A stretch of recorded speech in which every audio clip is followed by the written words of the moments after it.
أحييكم بتحية الإسلام بتحية المباركة والسلام تحية أهل الجنة. Assalamualaikum warahmatullahi wabarakatuh. Waalaikumsalam warahmatullahi wabarakatuh.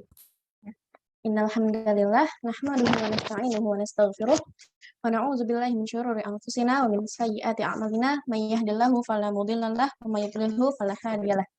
Asyhadu an la ilaha illallah wa asyhadu anna Muhammadan abduhu wa rasuluhu la nabiyya ba'da amma ba'du. Puji syukur kehadirat Allah Subhanahu wa taala atas rahmatnya sehingga kita bisa berkumpul di acara seminar kali ini. Salawat dan salam tak lupa kita curahkan kepada Nabi besar Muhammad Sallallahu Alaihi Wasallam, Allahumma shalli wa sallim wa barik alaih, yang telah membawa kita dari gelapnya zaman hingga cahaya Islam seperti sekarang ini. Ya. Agar acara ini makin berkah, mari kita dengarkan lantunan ayat suci Al-Quran yang akan dibacakan oleh saudara kita, Kak Ulwan. Kepada Kak Nasih Ulwan dipersilahkan. Baik. Bismillah. Assalamualaikum warahmatullahi wabarakatuh. Waalaikumsalam warahmatullahi wabarakatuh. A'udzu billahi minasy syaithanir rajim. Bismillahirrahmanirrahim.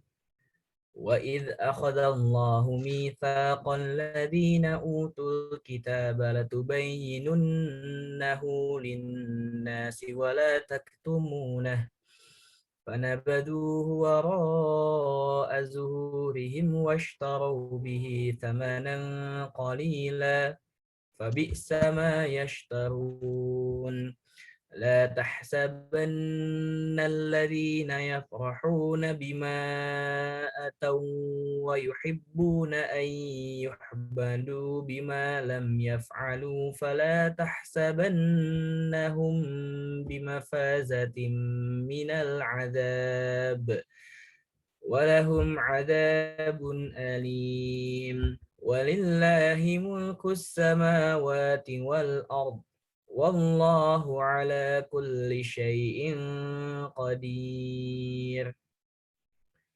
إن في خلق السماوات والأرض واختلاف الليل والنهار لآيات لأولي الألباب الذين يذكرون الله قياما وقعودا وعلى جنوبهم ويتفكرون في خلق السماوات والأرض ربنا ما خلقت هذا باطلا سبحانك فقنا عذاب النار ربنا إنك من تدخل النار فقد أخزيته وما للظالمين من أنصار ربنا إننا سمعنا مناديا ينادي للإيمان أن آمنوا بربكم فآمنا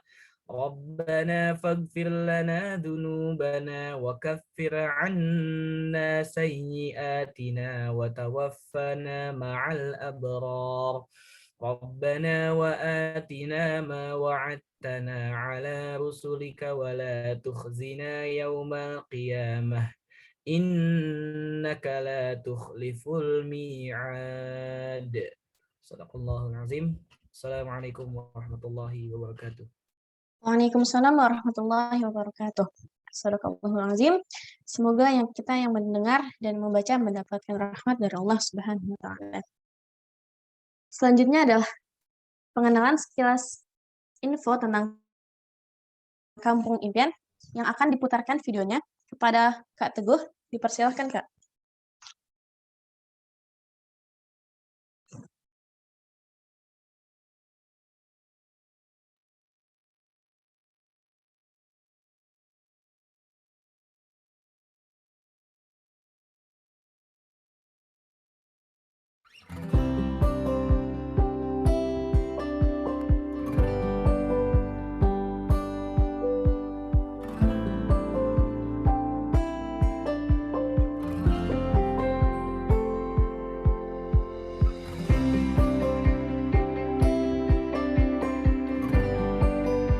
Assalamualaikum warahmatullahi wabarakatuh.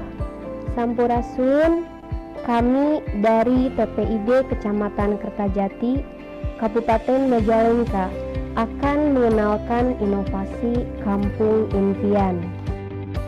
Kampung Impian adalah suatu lingkungan masyarakat yang bernuansa Islami, pandai berbahasa internasional, dan mandiri dalam berwirausaha. 3 pilar yaitu agama merupakan sebuah solusi. Kampung Impian bisa menjadi referensi dalam konsep kerukunan dan ketoleransian atas berbagai macam perbedaan cara pandang. Bahasa merupakan jembatan untuk berkomunikasi dalam area yang lebih luas, mampu berbahasa, mampu membuka jendela cakrawala dunia. Wirausaha diharapkan menjadi mesin penggerak siklus perekonomian Kampung Impian. Assalamualaikum warahmatullahi wabarakatuh. Alhamdulillah, apa kabarnya sahabat-sahabat seperjuangan? Nama saya Muhammad Syarif Hidayatullah. Asal saya dari Kertajati, Majalengka. Kertajati ini ada sebuah proyek internasional yang tentunya memiliki dampak yang luar biasa. Proyek ini adalah Bandara Internasional Jawa Barat. Oleh karena itu pula, maka banyak sekali dampak negatif yang akan melanda orang-orang sekitar, mulai dari pergaulan, bahkan juga yang bersifatnya pembangunan. Lalu apa gagasan yang ingin saya kenalkan? Insya Allah pada kesempatan ini saya ingin mengenalkan sebuah konsep yang mungkin menjadi salah satu konsep baru yang di kemudian hari bisa diterapkan di wilayah lainnya. Konsep ini adalah kumpulan dari puzzle-puzzle gagasan rekan-rekan semua yang membentuk sebuah gambar yang kita namakan dengan Kampung Impian. Apa itu Kampung Impian? Apa yang menjadi latar belakang berdirinya pergerakan Kampung Impian ini? Apa saja kegiatan dan progres yang sedang kami lakukan dan bagaimana langkah kami ke depan? Yang pertama, Kampung Impian ini adalah sebuah kampung yang sebenarnya bukan sebuah kampung baru, melainkan kampung yang sudah ada, yang kita coba kembangkan dari 3 aspeknya, yaitu agama, bahasa, dan wirausaha yang kami sebut dengan segitiga emas. Apa yang melatar belakangi Kampung Impian ini? Pertama, tentunya adalah mega proyek Bandara Internasional ini yang tentunya akan membuat banyak sekali dampak, entah itu dampak mental ataupun dampak secara real terhadap bangunan-bangunan yang tergusur sekian banyaknya. Yang kedua adalah generasi mendatang. Kekhawatiran akan bercampurnya budaya-budaya dari luar dan dari dalam ini menjadikan salah satu alasan kami bagaimana cara membentengi masyarakat, khususnya generasi yang akan datang ini, sehingga bisa mereka menjaga identitas diri mereka sebagai Muslim dan juga sebagai warga negara Indonesia. Yang ketiga, yang menjadi latar belakang pergerakan ini adalah jiwa-jiwa kami, para penggerak Kampung Impian yang secara murni ingin memberikan sedikit manfaat yang kami mampu, sehingga mudah-mudahan kami bisa menjadi bagian dari sebaik-baik manusia. Itu di antara 3 trigger yang menjadi latar belakang berdirinya Kampung Impian.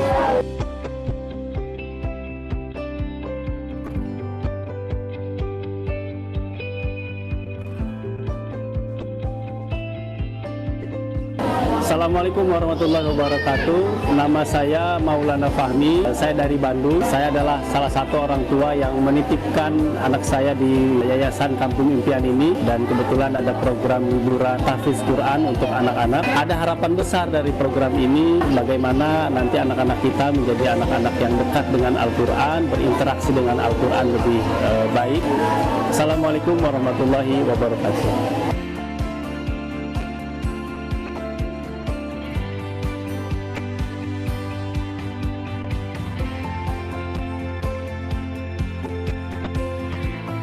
Assalamualaikum warahmatullahi wabarakatuh. Nama saya Enda Silawati. Alhamdulillah mengetahui program ini dari salah satu penggerak Kampung Impian, dan kesan saya terhadap acara ini, alhamdulillah anak saya mendapatkan banyak hal. Selain dari hafalan Quran yang bertambah, dia mendapatkan life skill yang luar biasa, seperti bagaimana bersosialisasi, kemudian bagaimana bisa beradaptasi dengan lingkungan baru. program ini sangat unik sekali karena apa? Karena program pesantrennya betul-betul menyatu dengan masyarakat. Berbeda dengan boarding school atau pesantren lain yang begitu eksklusif. Tapi program Kampung Impian ini sebuah program yang memberdayakan masyarakat di sekitar pesantren ini.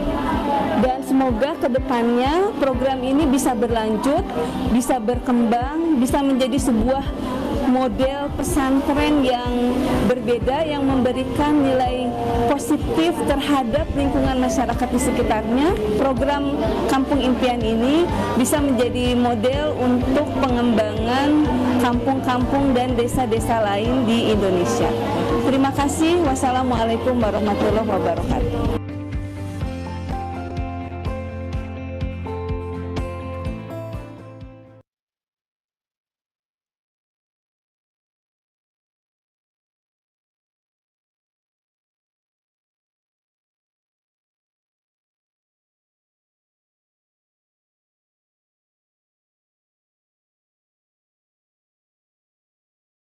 Ya, mari, karena narasumber sudah berada di tengah-tengah kita akan langsung ke acara selanjutnya, yaitu materi.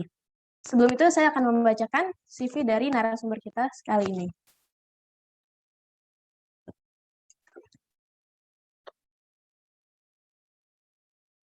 Nama, Bapak Dr. Haji Widodo Supraha. Pendidikan, S3 Pemikiran dan Pendidikan Islam Universitas Ibnu Khaldun Bogor, S2 Kajian Islam dan Wilayah Timur Tengah Universitas Indonesia Jakarta, Ma'had Al-Hikmah, Ma'had Al-Falah, Lipia, Bahasa. Nama istri, Rini Kusmayanti STMPD, nama anak, Abdurrahman Hafizuddin Al-Hafiz, Yaitza Sofia, Abdullah Syakir, Maria Zakira. Aktivitas, Wakil Ketua Komisi Penelitian dan Pengkajian MUI Pusat, Wakil Ketua DPP PUI 2020-2024, Kepala Pusat Studi Islamisasi Sains Sekolah Pasca Sarjana UIK Bogor, dan Master Trainer Islamisasi Sains dan Supervisi Pendidikan Islam. Dosen tetap Sekolah Pasca Sarjana dan Kepala Gugus Penjaminan Mutu Ibnu Khaldun University Bogor, dan beberapa aktivitas lainnya. Domisili Depok, Jawa Barat, Indonesia. Moto hidup, hidup mulia atau mati syahid. Kontaknya, supraha@gmail.com. Ya, langsung saja pada Bapak Widodo Supraha. Bagaimana, Pak? Suara saya sudah terdengar? Iya, terdengar dengan baik. Terima kasih, Bapak. Selanjutnya saya akan serahkan acara ini ke Bapak. Kepada Pak Widodo, dipersilahkan. Ya, jazakillah khairan. Yang saya cintai para penggerak Rumah Impian, para musyrif-musyrifah, para guru, para donatur, dan seterusnya. Dan juga salam hormat kami kepada sahabat-sahabat semuanya yang telah bergabung dalam session kita pada hari ini. Bismillahirrahmanirrahim. Allahumma anfa'na bima 'allamtana wa 'allimna bima yanfa'una wa zidna ilma. Uhayyikum jami'an bi tahiyyatil islamil khalidah wa tahiyyatul islamis salam. Assalamualaikum warahmatullahi wabarakatuh. Semoga kedamaian, rahmat Allah dan berkahnya dicurahkan kepada kita semuanya. Wabil khusus sahabat semuanya, silakan bisa dapat menyalakan layar televisinya supaya tidak terkesan berdua ini di layar, tapi ramai ya semuanya. Kita akan mengkaji satu tema yang dibahas oleh atau diminta oleh Kampung Impian ya. Kampung Impian ini lokasinya ada di Majalengka. Satu gerakan pendidikan yang berorientasi melahirkan para ahlul Quran. Hanya saja memang saya pernah sampaikan di Kampung Impian supaya kita sempurnakan lagi, kita kembangkan lagi agar tidak sekedar dia hafal Al-Quran, tapi juga kemudian siap berjuang, bergerak, melakukan perubahan-perubahan pada persoalan-persoalan di masyarakat. Di antara persoalan yang ada hari ini, sahabat semuanya, adalah bahwa bahan ajar kita itu sekarang terbaratkan. Ya, istilahnya westernized. Ya, kenapa terbaratkan? Ya karena umat ini tidak memahami agamanya. umat ini lebih percaya pada orang Barat dengan seluruh karyanya ya daripada membedah karya kita sendiri. Itu persoalan paling dasar. Ya, karena itu penting bagi kita untuk bicara melakukan islamisasi sains ya. Ya, jadi tidak akan bergerak manusia itu melakukan islamisasi sains kalau kemudian kita tidak memahami apa persoalannya. Jadi judulnya adalah kalau dilihat adalah islamisasi pendidikan terwujudnya generasi beradab. Ya, itu dari panitia. Islamisasi pendidikan terwujudnya generasi beradab. Nah, pendidikan sendiri itu kan ada dua ilmu, sahabat semuanya. Yaitu ada dua ilmu cabang sains namanya. Yaitu yang pertama sains sosial, yang kedua sains alam. Jadi religion science, ilmu agama itu masuk pada ya social sciences ya, masuk pada social sciences, yaitu apa namanya? Ilmu-ilmu sosial. Jadi kalau ditanya apa itu apa namanya? Sains sosial itu apa? Sains itu apa? Sains itu ilmu secara umum ya. Kalau secara detailnya dia adalah pengetahuan sistematis tentang alam, dunia fisik, termasuk dalamnya botani, fisika, kimia, geologi, zoologi, dan sebagainya.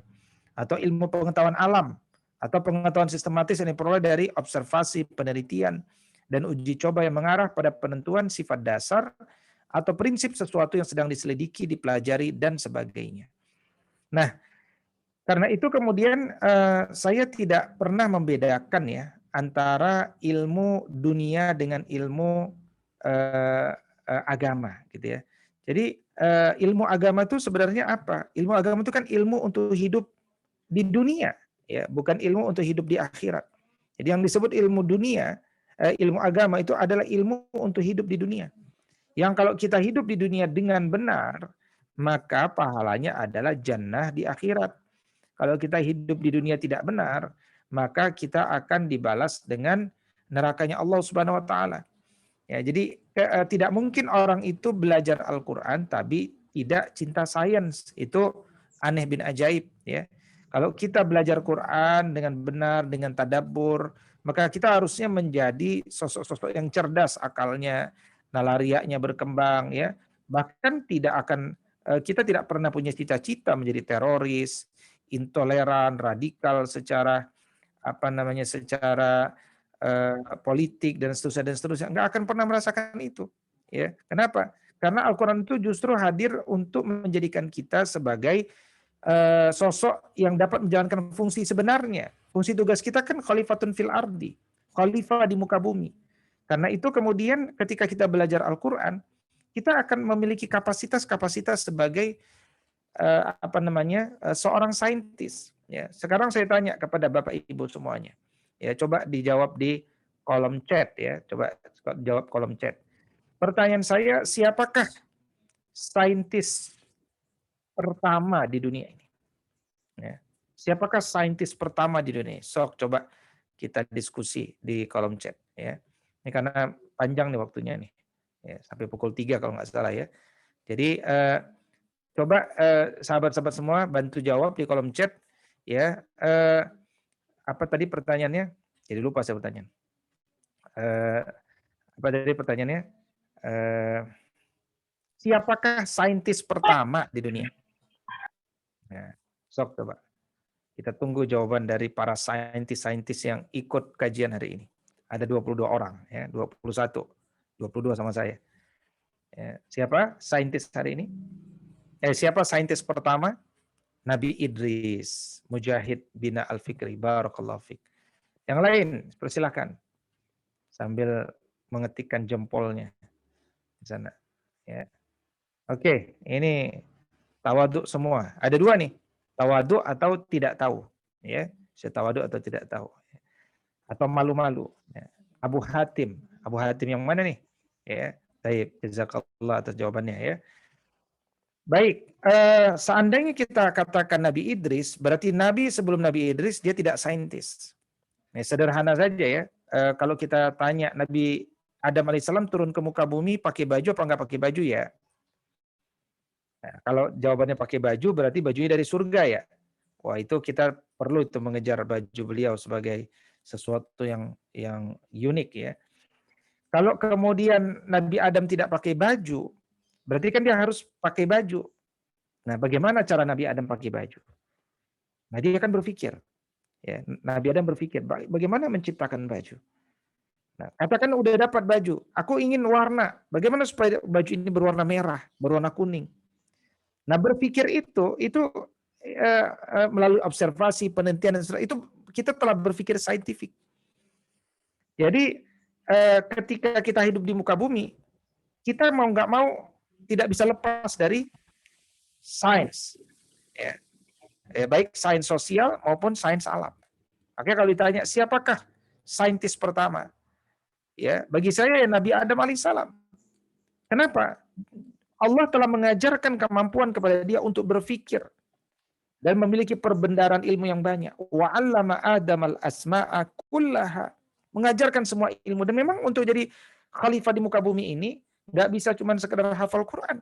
Dia juga harus memahami ilmu-ilmu yang lainnya yang itu didorong oleh motivasi Al-Quran. Yang secara umum ilmu itu terbagi dua, yaitu ilmu social sciences dan natural sciences. Ya, ilmu social sciences ini ilmu yang berbicara tentang manusia dan bagaimana berinteraksi dengan manusia. Itu kan ilmu-ilmu seperti ekonomi, budaya, pendidikan, sejarah, geografi, antropologi, sosiologi, psikologi, ya sastra dan humaniora lain itu ilmu-ilmu sosial. Ya, dan ketika kita mencintai Al-Qur'an, maka pasti kita mencintai ilmu social sciences itu. Ya. Nah, kenapa kita bicara islamisasi? Berarti kan islamisasi pendidikan, berarti perlu ditanamkan nilai-nilai Islami di dalam dunia pendidikan itu. Karena memang tidak ada yang netral dan bebas nilai di muka bumi ini. Dunia ini tidak ada yang netral. Netral itu kan dari bahasa Inggris, neutral, yang filosofinya adalah kami ingin bebas dari kungkungan gereja Katolik Roma. Itu makna netral secara filosofi di awal itu. Kalau seorang muslim tidak menggunakan nilai-nilai Quran dalam pengembangan saintisnya, maka dia pasti menggunakan selain Al-Quran. Al-Quran mendorong kita berekonomi, tapi berekonomi dengan morality, dengan menjaga lingkungan.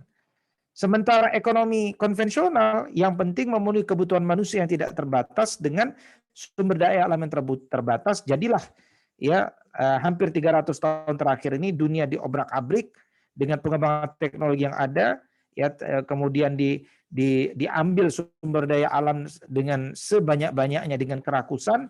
Yang terjadi adalah ketimpangan, kerusakan ekonomi, kerusakan alam, matinya hewan dan tumbuh-tumbuhan, punahnya berbagai habitat dan seterusnya. Makanya akhirnya mereka mengembangkan di barat itu ekonomi lingkungan. Itu ekonomi yang sadar jangan sampai membuat kerusakan di lingkungan setelah mereka berbuat kerusakan di lingkungan, gitu ya. Nah, karena itu persoalan kita ini sebenarnya panjang, yaitu pertama adalah confusion, ragu. Orang tuh belajar agama tuh makin lama makin ragu. Ya, belajar bukan hanya belajar agama, belajar sesuatu. Ya, semakin ragu dan meragukan kebenaran.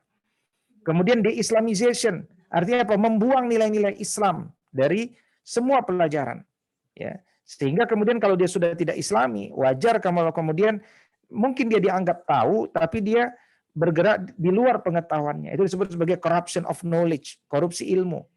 Nah, itu semua penyebab dasarnya apa? Loss of adab, adab, hilangnya kedisiplinan berpikir. Makanya berawal dari kita tanamkan kembali pada dunia pendidikan itu dengan Islamic worldview, pandangan hidup Islam. Itu yang pertama kali harus kita kembangkan. Dengan cara apa? Menguatkan adabnya, ya, kemudian memperbaiki metodologi studi Islamnya, menghindarkan dari hizbiyah, kemudian melakukan satu proses yang benar, proses base, ya, but result oriented, ya, selalu berorientasi pada hasil. Nah, itu hal-hal yang penting untuk kita sampaikan. Nah, kenapa kemudian kita penting untuk melakukan Islamisasi? Nah, di antara hasil-hasil westernisasi, ya, sebagai nilai-nilai barat yang banyak dikandung hari ini, bahkan di negeri kita, ya, kita melihat bagaimana buku itu ditulis tidak dengan sejarah yang sebenarnya, yang holistik. Nah, itu dampak daripada hilangnya nilai-nilai Islam. Akhirnya orang tidak lagi jujur. Pendidikan itu dipolitisasi dan seterusnya. Ya, maka lahirlah ya bentuk-bentuk mafia, kejahatan-kejahatan di bidang pendidikan. Lahirlah generasi-generasi yang tidak beradab ya kepada apapun dan siapapun. Kenapa? Karena memang proses pembelajaran tidak lagi berorientasi pada adab, gitu. Ya, contoh dalam konteks sejarah, kita lihat di hampir buku-buku terbitan yang ada, kita hanya diperkenalkan dengan orang-orang cerdas abad 1 sebelum Masehi ke atas, ya. Ya, yang kalau dilihat itu mulai dari Thales of Miletus, Anaximander, Anaximenes, ya, Diogenes Apollonius, sampai kemudian Aristoteles, Socrates, Plato. Ya, tiba-tiba kemudian ada orang-orang pintar di abad 17. Ya, ada orang-orang pintar abad 17. Ya, ada Snellius, Darwin, ya, dan Wright Brothers, nama-nama yang lain. Ya, tapi abad 1 sampai abad 16 itu kosong. Ya, seperti tidak ada cerita apa-apa. Seperti tidak ada kisah apa-apa di antara abad 1 sampai abad ke-16 itu. Kenapa? Ya. Kenapa kemudian seakan-akan tidak ada hal yang terjadi di sana, ya. Mohon maaf, seperti tadi saya lupa share screen, ya. Nah, ini ya, antara abad 1 sampai abad 16 itu kan kosong. Istilahnya dikenal sebagai Dark Ages, abad kegelapan. Nah, faktanya sebenarnya ini adalah gelap bagi Barat. Jadi Barat itu abad 1 sampai abad 16 itu nggak ada yang bisa diceritakan, tidak ada prestasi secara umum. Tentu ada capaian-capaian, ya, tapi secara umum tidak ada yang bisa diceritakan. Makanya mereka tidak menuliskan sejarah mereka di abad 1 sampai abad 16. Tapi kan dunia ini bukan hanya Barat, dunia ini juga ada Timur. Apakah di Timur pun tidak ada prestasi yang sama? Nah, disinilah kemudian mereka mencoba menutup diri dari capaian-capaian India, China, ya, dan wabil khusus di abad ke-7, ya, 8, 9, 10, 11, 12, 13, ini tidak bisa dinafikan ini adalah abadnya Muslim, abadnya orang-orang Arab kalau istilah mereka, abadnya pengikutnya Muhammad, ya, di mana mereka kemudian mengembangkan sains sampai kemudian memimpin narasi-narasi sains, ya. Di 50 tahun kedua abad ke-8 itu kan nanti muncul sosok seperti Jabir ibn Hayyan sebagai bapak pendidikan, ya, sebagai bapak ilmu kimia itu, ya, waktu itu. Nah, ini hal yang paling pertama, ya, untuk menunjukkan bahwa ada persoalan, ya, ada persoalan.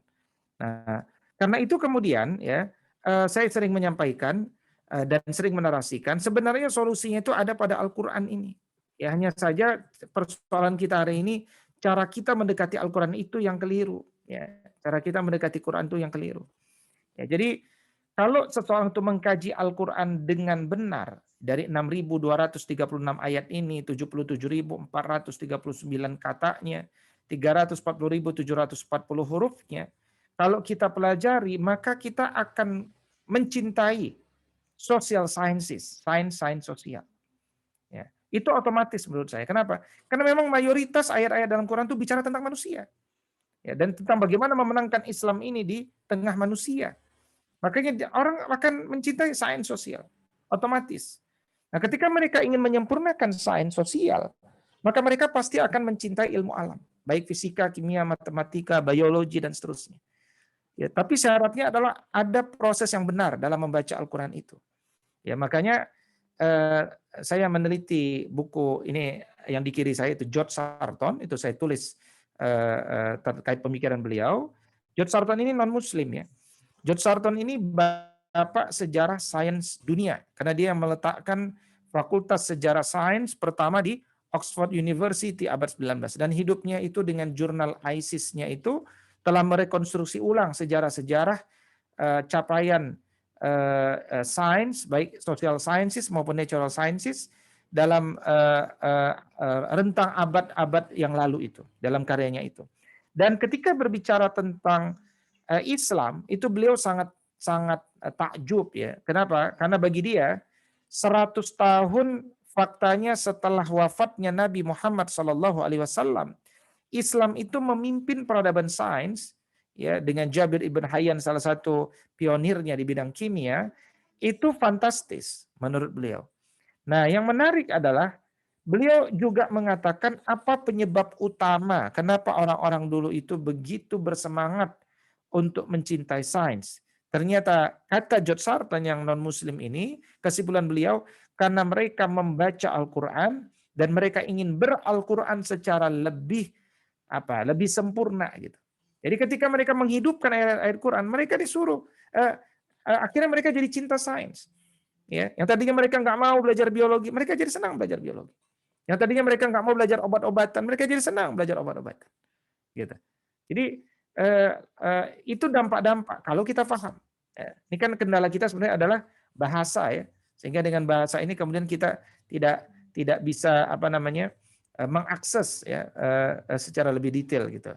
Nah ini hal yang pertama yang ingin saya sampaikan kepada jadi pondasinya ada pada Al-Quran dan bagaimana cara kita mendekati Al-Quran itu. Nah apa dampaknya kemudian ketika Al-Quran itu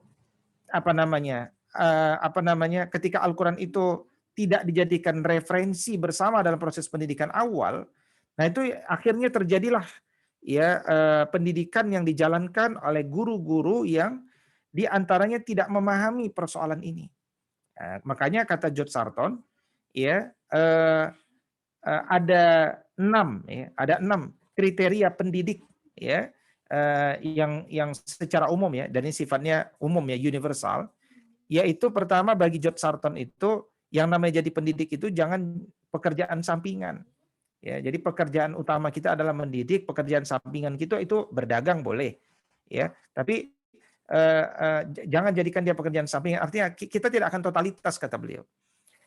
Yang kedua, menjadi pendidik itu harus menguasai bahasa asing, karena karya-karya masih banyak yang belum diterjemahkan, baik bahasa Arab maupun bahasa Inggris, ya, ataupun bahasa-bahasa Ibrani atau bahasa lainnya, gitu ya. Kemudian dia harus paham apa sih filsafat sains, apa itu sains, dia harus paham, gitu ya. Jadi jangan sampai kita masih membeda-bedakan antara ilmu agama dengan ilmu sains. Itu berarti kita belum paham makna sains itu. Berikutnya dia harus punya semangat kesejarahan, ya. Dia harus senang dengan sejarah, karena sering saya sampaikan mereka yang kemudian memahami sejarah, dia sudah memahami sebagian daripada agama kita ini. Dan dia juga harus memahami metode sejarah. Nah, dia juga harus mengetahui superficial ragam cabang sains. Misalkan kita ini guru matematika, mungkin kita tidak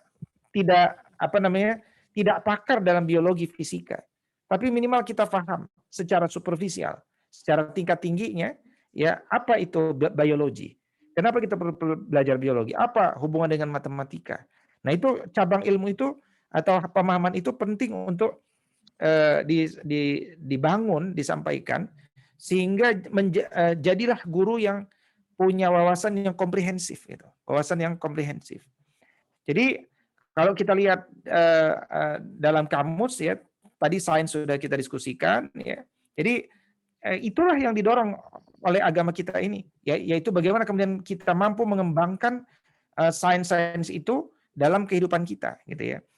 Nah, ketika kita telah mengerti persoalan terkait sains ini, nah barulah kemudian kita bisa melakukan beberapa perbaikan-perbaikan yang ada. Jadi proses islamisasi, kalau ditanya islamisasi itu mulainya dari mana? Dari membaca persoalan. Ya, jangan sampai kita tidak tahu bahwa ada persoalan. Ya, jadi islamisasi itu dia bukan sekedar labelisasi bahwa kami telah melakukan islamisasi, padahal yang dilakukan baru sekedar ayatisasi atau justifikasi gitu. Jadi islamisasi itu berawal dengan mengubah atau menetapkan worldview pada jiwa-jiwa manusia yang bergerak di dunia pendidikan itu sampai pada level epistemologisnya. Bahwa ilmu dalam Islam itu tidak pernah terpisahkan dari Tuhan dan bimbingan daripada Allah Subhanahu wa taala. Bahwa ilmu itu akan selalu membebaskan manusia dari segala unsur magis, mitologis, animisme, kebudayaan dan penguasaan sekular. Kalau kita masih belajar sesuatu tapi masih meyakini hal-hal yang mistis, berapa banyak kita lihat ya, ada profesor, doktor yang masih percaya bulan sial, yang masih percaya tatoyur, burung-burung gagak hitam, masih percaya ini dan seterusnya. Kenapa? Ya, karena mereka belum sampai pada pembebasan jiwanya. Karena dia belum betul-betul berislam dalam pengertian menyerahkan sesuatunya kepada Allah Subhanahu wa taala semata. Ya, karena itu Islamisasi pun berbeda dengan integrasi. Ya. Berbeda di beberapa kampus lebih condong menggunakan kata integrasi daripada Islamisasi. Ya, salah satu guru kita mengatakan, yaitu Dr. Hamid Fahmi Zarkashi, rektor ya di Gontor, bukan rektor, guru besar ya, Warek di Gontor. Jadi integrasi itu dalam konteks Islamisasi adalah proses kedua sesudah dewesternisasi. Jadi kalau kita melakukan Islamisasi, kita harus lihat apa persoalan.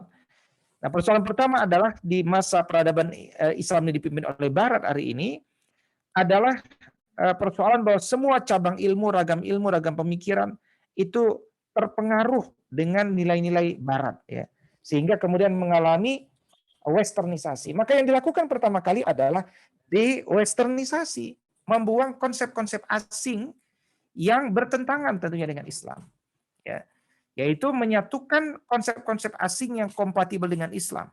Ya, jadi kita lihat mana yang tidak bertentangan, dia dilokalisir, mana yang bersesuaian, yang kompatibel, maka coba disatukan. Meskipun itu nggak selesai, dia butuh nanti proses purifikasi, ya, proses pemurnian lebih lanjut, ya, karena meski kelihatan tidak bertentangan, belum tentu bisa menjadi sesuatu kesatuan yang betul-betul Islami. Ya, betul-betul Islami. Makanya harus ada proses lebih lanjut dan terus dikembangkan sebagaimana sains itu sendiri, ya. Nah, jadi itu yang disebut sebagai Islamisasi, bukan sekedar integrasi, bukan sekedar menyatukan, tapi bagaimana memberikan nilai, ya, bagaimana memberikan nilai, ya, kepada apa sesuatu yang disampaikan itu. Nah, ini pertama. Baik, berikutnya saya ingin menyampaikan yakni apa persoalan-persoalan ketika kemudian kita membiarkan dunia pendidikan ini dengan sainsnya yang telah terbaratkan. Apa dampaknya? Ya, dampaknya adalah pengajaran sains saat ini kalau kita lihat, ya, itu luar biasa. Dampaknya adalah, ya, selain tadi terjadi dikotomi antara agama dengan sains yang luar biasa, berikutnya adalah minimal ada 6 ya dampak dari pengajaran sains saat ini. Pertama tadi Western worldview, ya. Jadi pandangan hidup yang terbaratkan. Ya. Jadi kita belajar di sekolah Islam, tapi kok cara pandangnya jadi Barat, ya. Tokoh-tokohnya Barat, kutipan-kutipan Barat. Nah, itu ada persoalan tuh di sana. Ya. Bahkan tidak percaya diri sebagai Muslim, ta'ajub kepada Barat dan seterusnya. Yang kedua, pengajaran sains saat ini tuh minus fakta sejarah. Ya, sedikit sekali fakta sejarah. Kemudian sains itu diajarkan sangat teknis, kering ruhiyah. Belajar matematika langsung kepada soal-soal, tidak menambah iman. Ya, belajar biologi sama. Padahal bagi saya pelajaran yang paling mudah mengenalkan Allah itu, saya kira pelajaran biologi dan fisika. Perubahan energi, asal-usul kehidupan manusia, dan seterusnya. Tapi di atas pelajaran yang sangat mudah diajarkan mengenalkan Tuhan itu saja, ya, itu sudah terbaratkan. Ya, sudah terbaratkan. Misalkan ketika kita belajar biologi itu ada asal-usul kehidupan manusia. Mungkin ada murid yang mengatakan, ya, jadi kalau orang belajar asal-usul kehidupan manusia di banyak buku itu kan pelajarannya biogenesis, abiogenesis, ya, teori Darwin dan seterusnya. Tidak ada itu teori tentang Nabi Adam alaihissalam manusia pertama, ya. Kalau kita tanya kepada guru biologi misalkan, ya, Bu Guru ini mana ya kisah tentang Nabi Adam sebagai manusia pertama? Kok nggak ada di pelajaran biologi, ya kan? Kemudian kata ibu gurunya, oh kita ini sekarang sedang belajar sains, nak. Ya kalau Nabi Adam itu pelajaran agama. Nanti tanya sama guru agama, ya. Nah, itu sudah terjadi dikotomi, ya, perbedaan antara agama dengan sains, dan itu menunjukkan telah kalahnya, gagalnya filosofi daripada pendidikan itu, ya. Nah, berikutnya pengajaran sains itu lebih berorientasi pada nilai akademik. Ya, yang penting dapat ijazah, dapat sertifikat, nilainya bagus, bisa UTBK, bisa UMPTN, macam-macam. Kita dijebak dengan sistem-sistem yang tidak berorientasi pada adab. Jadi lebih pada berorientasi pada nilai-nilai yang kering. Ya. Nah, kemudian plus lagi hal ini diperparah dengan apa? Antara cabang ilmu sains tidak integratif. Ya. Antara Al-Quran dengan matematika misalkan, antara Al-Quran dengan biologi misalkan, dan seterusnya. Ya. Nah, berikutnya diperparah lagi dengan pengajar sains yang memang pemahamannya terbatas dan tidak punya waktu mengembangkan diri, lebih parah lagi mungkin tidak mau mengembangkan diri. Padahal murid tidak jatuh jauh daripada gurunya, atau buah tidak jatuh jauh dari pohonnya. Kalau kita ingin melahirkan murid yang terbaik, maka guru-gurunya yang harus kita perbaiki. Nah, makanya kalau kita lihat ya proses Islamisasi dalam konteks slide ini ya, dalam konteks beberapa persoalan ini ya. Jadi kalau kemudian kita melihat pelajaran itu sangat teknis, kering ruhiyah, maka coba awali dengan alasan utama kenapa kita harus belajar cabang sains tertentu. Ini akan membuat orang punya alasan kenapa dia harus tertarik ya untuk belajar sesuatu. Coba ceritakan sejarahnya seperti apa, manfaat belajar sains itu sebagai seorang muslim, korelasinya dengan kehidupan, apa nanti kontribusi yang bisa dia lakukan gitu ya. Nah, itu pengantar-pengantar karena kita sedang mendidik jiwa manusia. Bukan memaksa mereka punya keterampilan menjawab soal-soal dengan cepat dan benar untuk supaya nanti bekal di tingkat akhir. Kalau itu caranya, maka itulah jawaban kenapa buyar dan bubar semua apa-apa yang tidak menjanjikan dunia ya, bagi mereka gitu.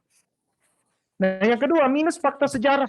Nah, kalau memang minus, kita punya orang Islam punya kepentingan agar sejarah kita disampaikan dengan lengkap, dengan utuh. Maka awalilah dengan sejarah peradaban secara umum, sampaikan bahwa perkembangan Islam di 7 abad kepemimpinannya telah melahirkan banyak karya besar sejarah yang menjadikan landasan besar peradaban Barat. Ya, perkuat dengan tokoh-tokoh sains Islam yang juga ulama, berikut sejarah dan karya-karya eksperimen maupun tulisannya. Jadi George Sarton mengatakan begini, ya luar biasa orang-orang Islam ini, susah dibedakan mereka ini ulama sains atau ulama agama. Ya, misalkan Ibn Sina itu menulis karya di bidang akidah otoritatif, ya. Tetapi beliau lebih dikenal sebagai bapak kedokteran dengan karyanya Al-Qanun fi Tibb, yaitu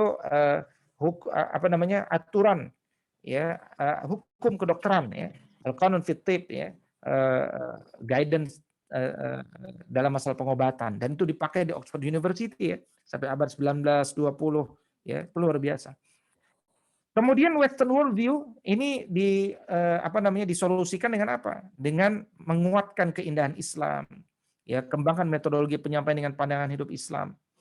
Kemudian ketika pengajar sains terbatas pemahamannya, maka tentu pengajar sains ini harus di-upgrade ya kemampuannya, dikembangkan. Makanya ketika misalkan kita membangun sekolah, yang nomor satu adalah bukan menerima murid dulu, tetapi kemudian bagaimana mencetak guru yang siap menurunkan visi misi daripada pendiri ya untuk dapat diperjuangkan dalam proses sehari-hari gitu. Ya. Kemudian tidak integratif. Nah, ini pengajar sains dia agar memahami semua sains dan menyampaikan korelasi antar semua cabang sains. Jadi kita harus membuat bagaimana keterikatan antara semua cabang-cabang ilmu yang ada itu, sehingga anak belajar matematika pun merasa belajar agama. Ya, dan saya harus belajar, saya harus tertarik belajar agama ketika dia belajar matematika. Ya, jangan sampai kemudian mereka belajar agama tapi tidak suka matematika atau sebaliknya. Jadi ini artinya tidak terjadi korelasi antara semua cabang sains itu. Ya, nah karena itu kata beberapa orang ya terkait tentang persoalan pendidikan hari ini yang untuk kita solusikan adalah ya bahwa persoalan yang ada dalam materi pengajaran di atas ya, setelah beliau teliti dan seterusnya, bertambah buruk dengan cara pengajaran sains yang tidak memiliki kesatuan ya antara antara satu mata pelajaran dengan mata pelajaran yang lainnya, seperti tidak ada kesatuan di antaranya gitu. Misalnya fisika yang diajarkan pada jam pertama tidak ada kaitannya dengan mata ajar sejarah pada jam kedua, juga bahasa Inggris pada jam berikutnya ya. Yang dikhawatirkan dengan cara pengajaran yang sepotong-potong ini akan membuat manusia berpikir fragmentatif, spesialistik, diskriminatif gitu. Itu yang dikhawatirkan. Ya, jadi bahkan kalau pelajaran agama itu diperpanjang saja dari 2 jam menjadi 10 jam, tetap bagi saya itu persoalan. Kenapa? Karena persoalan paling dasarnya bukan pada masalah jamnya, tetapi pada bagaimana agama itu tidak menjadi ruh yang terinternalisasi pada semua mata pelajaran gitu ya, pada semua mata pelajaran. Nah karena itu ketika kita melakukan Islamisasi pendidikan untuk melahirkan generasi beradab, maka setelah kita kuatkan gurunya, maka materi ajarnya perlu kita susun. Kesiapan pendidik, tenaga kependidikannya harus kita training, kita ujikan, kita daurahkan. Bagaimana mereka menyampaikan, pola penyampaian itu juga demikian penting. Ya, dan kemudian apa perpustakaan dan literatur yang mendukung, ya, yang mendukung itu semua. Nah, ini hal-hal yang sangat mendukung, ya, terkait tersukseskannya tujuan kita melahirkan generasi yang beradab itu. Nah, bagaimana pengajaran sains yang integratif, ya? Bagaimana kemudian supaya kemudian proses islamisasi itu tidak sekedar ayatisasi. Nah, maka saya ingin mulai dari yang warna hijau, ya, tadi koreksi konsep-konsep bertentangan. Kalau kita melihat ada persoalan-persoalan, misalkan ada kosakata gender, itu kan persoalan, ya, atau persoalan-persoalan yang lain gitu ya. Nah, itu kita perlu kritik dulu konsep-konsep itu sehingga kemudian bisa diluruskan, ya. Nah, setelah itu jangan lupa sejarah sains itu dia harus masuk ke semua ke semua cabang ilmu, ya, karena semua cabang ilmu itu kan untuk bisa menjadi konten hari ini dia butuh proses, ya. Berikutnya, korelasi materi dan penerapan ajaran Islam. Ya. Jadi bagaimana kemudian setiap materi itu based on, ya, berdasarkan project untuk beribadah kepada Allah Subhanahu wa taala. Jadi selalu mengkorelasikan itu. Jadi anak itu akan senantiasa diajak berpikir gitu. Ya, berikutnya lakukan pengantar nasihat Islami dalam materi. Tentu anak juga butuh tapi tidak terlalu banyak gitu ya. Dia membutuhkan substansinya saja. Nah, kemudian sering-seringlah mengulang-ulang kalimat-kalimat ungkapan kemahakuasaan Allah. Ya, misalkan Masya Allah, Tabarakallah, Alhamdulillah, ya Insya Allah, dan seterusnya. Sehingga anak pun ketika membaca atau mengikuti proses pembelajaran akhirnya terbiasa. Nah, di samping itu juga mengajak manusia berpikir untuk mencari, ya, inna fi dzalika la ibrah, ya, la ayat, ada hikmah. Apa hikmah penciptaan alam dan syukur ini? Nah, kemudian baru memasukkan dalil-dalil yang relevan. Jadi dalil-dalil yang relevan itu belakangan. Ya, sampai kemudian kita pahami persoalannya. Nah, kita lihat dalil yang sesuai, itu pun jangan buru-buru terjustifikasi. Ya, jadi kita lihat memang yang betul-betul memang tidak ada debatable, ya, yang kemudian di kalangan para ulama sepakat dalam masalah itu, ya. Nah, karena itu bagi George Sarton, ya, ketika kita mengkaji islamisasi sains, ada hal yang penting untuk dicamkan bahwa belajar sains itu belajar yang normal, yang memang seharusnya. Dan belajar sains itu belajar yang mudah. Ya, tidak ada orang hari ujuk-ujuk ujuk-ujuk menemukan sesuatu tanpa adanya kontribusi dari peninggalan-peninggalan di masa lalu.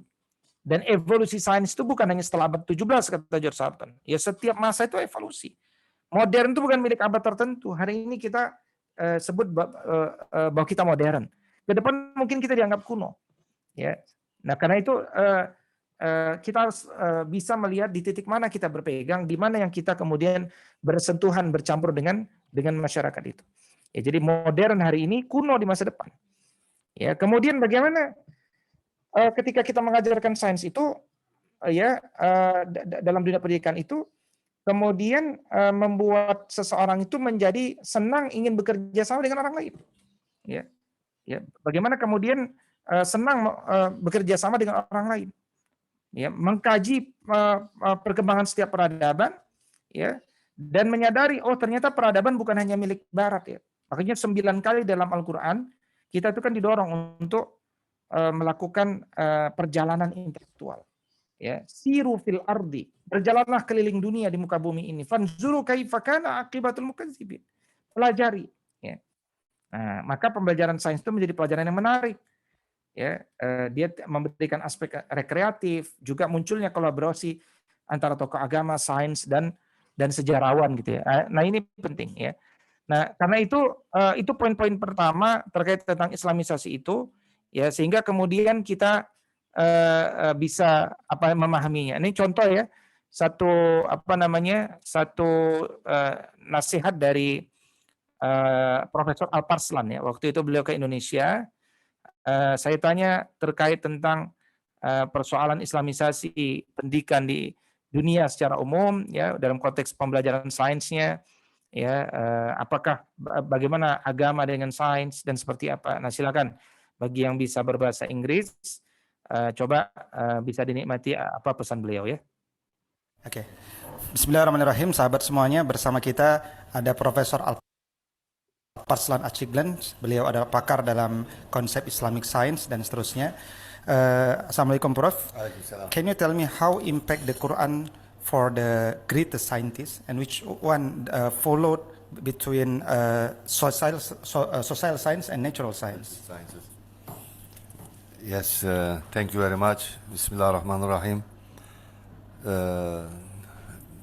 The Quran gave an outlook for the early Muslims to develop sciences. In the first place, there was a great emphasis on the concept of knowledge, ilm, and to acquire it, and not only to acquire, but at the same time to teach it.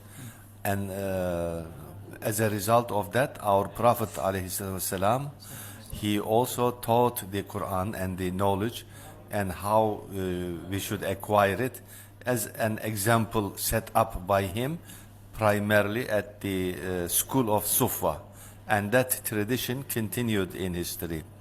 Now, besides that, the Quran referring to the universe, okay, and referring to human nature at the same time, and trying to combine all of them together. Human nature, the universe, and of course both natures are created by him, so three of them together. So in explaining these concepts, the Quran utilized also certain concepts which was taken primarily to be utilized in all scholarly works in later times, both in social sciences and in physical sciences. But when we follow this development in history, we will see that in Islam, the first sciences are all related to religion, such as, tafsir, hadith, fiqh, kalam, and then gradually some other social sciences like history, very important. Excuse me, religion science, the same with social science? Yes, okay. Yes, at the same. Actually in Islam, when we say religious science, we primarily mean social sciences. Okay. Social sciences, because you look into tafsir, of course, tafsir means, the struggle to understand the Quran, but in that struggle, you exert mental effort. So as a result, and you talk on this, start thinking about certain issues that are related to man, society, universe. So always universe comes at the end. So that means natural sciences follow upon the social sciences, okay, not the vice versa. Okay. And this is the history. We can see this very well. The historical development always continued in this way. And then mathematics, for example. Was there mathematics in the first century of Islam? No. It came only towards the end of the second and beginning of third century. And Khawarizmi, as you can see, in the third century, the great mathematician, and also he is the one who established algebra, right? And also Ibn al-Haytham. They all came after the third century. Jabir ibn Hayyan, a bit early, of course, earlier than these scholars, but again, before him, there was a very strong tradition of social sciences. So social sciences, we need to understand its epistemology. Okay. It sets up the mental framework to do the physical sciences. Okay. You see, that is why. If you don't develop this, the physical sciences, they follow upon, certain concepts that are totally materialistic. And this Islam doesn't want, of course. So in Islam, we can say, first, social sciences set up the mental framework, and that mental framework was based on the Quran, on revelation. So as a result, that framework gave a very good incentive for the natural scientists to develop their sciences on the basis of the concept of Tawheed especially. Okay. So this is what I say. Thank you very much. Thank you very much. Very clear. Oke, itu adalah satu hal yang penting dari Profesor Alparslan, bahwa ketika kita melakukan Islamisasi, maka yang paling penting pertama kali adalah membangun mental framework pada jiwa kita. Sehingga kita bisa membuat priority, membuat pemetaan, bisa membedakan mana yang benar, mana yang salah, dan seterusnya, dan seterusnya. Ya. Nah itu yang penting ya. Karena itu kita perlu apa namanya perlu memahami ya persoalan konten pendidikan. Jadi begini, kenapa saya lebih tekankan pada konten pada kesempatan kali ini? Karena pendidikan itu satu proses. Ya. Pendidikan itu kan a process of instilling something into human being. Proses meneteskan sesuatu kepada jiwa manusia. Karena itu dia ada resipien, ada penerima yaitu murid-murid kita. Tapi juga ada konten, ya, dan juga ada proses menyampaikan konten itu kepada murid, yaitu proses pembelajaran. Dan ada guru. Maka guru tadi kita sudah bicara bagaimana kapasitas mereka sebenarnya. Ya, jadi mereka punya kapasitas yang nanti akan di copy paste kepada anak. Tapi kita juga punya konten. Ya. Nah konten itu ada dua secara umum. Yang Al-Quran akan mendorong kita ke arah sana supaya kita bisa menjadi manusia yang seutuhnya yang siap menjalankan tugas kita sebagai khalifatun fil ardi, yaitu social sciences, ilmu-ilmu sosial, maupun natural sciences, yaitu ilmu-ilmu alam. Ya. Nah, tadi saya sempat singgung ya sains sosial. Ya. Jadi apa yang disebut sains sosial? Itu sains tentang ya manusia, aspek-aspek dan kehidupan sosialnya. Jadi itu manusia. Dan agama itu bicara tentang siapa kita sebagai manusia, apa tujuan hidup kita, bagaimana kita berinteraksi dengan sama manusia dan membangun kerjasama dengan sesama manusia. Ya. Dan di banyak university, ya orang Barat menjelaskan bahwa social sciences itu terpecah pada 5 lah secara umum. Sosiologi, antropologi, political science, ekonomi, history, gitu ya. Ya, kemudian apa namanya? Nah, persoalan ketika kita belajar ilmu sosial hari ini, makanya belajar ilmu sosial itu hati-hati ya. Kadang-kadang kita belajar ilmu sosial kalau tidak menggunakan Quran bisa menjadi sekuler. Banyak orang-orang sekuler dari lulusan-lulusan pakar-pakar sosial ya. Dan Burhanuddin Agus menjelaskan ya dalam pengembangan ilmu-ilmu sosial, ya pengembangan dalam konteks islamisasi di sini, bahwa ilmu sosial itu tidak hanya sekedar menjelaskan kondisi faktual tanpa mengandung pengarahan mengenai sikap yang sebaiknya diambil. Dan agama Islam bukan pula tuntunan yang tidak didasarkan pada kondisi-kondisi objektif kehidupan manusia dan masyarakat. Jadi kita mengkaji peristiwa-peristiwa sosial, ya itu tidak ditetapkan hukumnya. Nah, itu dewesternisasi. Ya, karena bagi Barat itu membaca ilmu sosial itu ya cuma belajar fakta saja. Analisanya nanti akal masing-masing. Padahal Al-Quran itu datang dengan menetapkan nilai bahwa ini perilaku tidak baik, ini perilaku baik, ya kan? Bahwa ini adalah sesuatu yang benar, ini tidak benar. Jadi Al-Quran itu memberikan referensi kepada kita untuk menjadi percaya dan yakin dan aman. Ya, misalkan kita katakan minum minuman keras tidak baik, nah, itu ilmu sosial, ya kan? Sehingga kemudian muncullah peraturan-peraturan sosial. Jangan minum minuman keras dan seterusnya. Al-Quran mendorong itu. Ya, bukan kemudian kita sekedar mengkaji bahwa ya ada anak kecil meminum minuman keras ya dan tidak memberikan penegasan bahwa itu persoalan. Nah, ketika kita sebutkan itu kemungkaran misalkan, agama mengatakan man ra'a minkum munkaran falyughayyirhu biyadihi. Kalau kalian melihat satu kemungkaran, rubah dengan kemampuan kalian. Nah, semangat merubah itu akhirnya muncul ketika kita telah mengetahui oh itu keliru, itu batil, itu benar, itu baik, itu tidak baik seperti itulah. Ya. Nah, karena itu kemudian penting bagi kita untuk berpegang teguh pada Quran supaya kita punya nilai ya untuk mengembangkan hal tersebut ya. Nah, kalau kemudian di Wikipedia sains itu juga berkembang menjadi ilmu hukum, linguistik ya dan seterusnya sebagai tadi telah kita sebutkan. Apa itu ilmu antropologi misalnya? Ilmu antropologi itu ilmu tentang manusia dan hubungannya dengan budaya. Ya, itu antropologi. Apa itu ilmu politik? Nah, ilmu politik itu ternyata dalam Al-Quran banyak sekali pembelajaran politik itu. Tentang musyawarah, apa hukuman bagi pengkhianat negara, ya, apa sumber hukum negara, bagaimana ketaatan pada ulil amri, apa karakter pemimpin yang baik. Ini ilmu politik sudah ada di dalam Al-Quran. Ya, hanya tinggal dikembangkan prinsip-prinsip besar ini. Ini kan prinsip kekuasaan adalah milik Allah. Itu prinsip. Ya, maka tugas kita adalah bagaimana membuat turunan teknis untuk menjaga amanah kekuasaan yang sebenarnya adalah milik Allah, bukan milik manusia kekuasaan itu. Sebagaimana penguasaan pada harta, harta itu pun bukan milik manusia.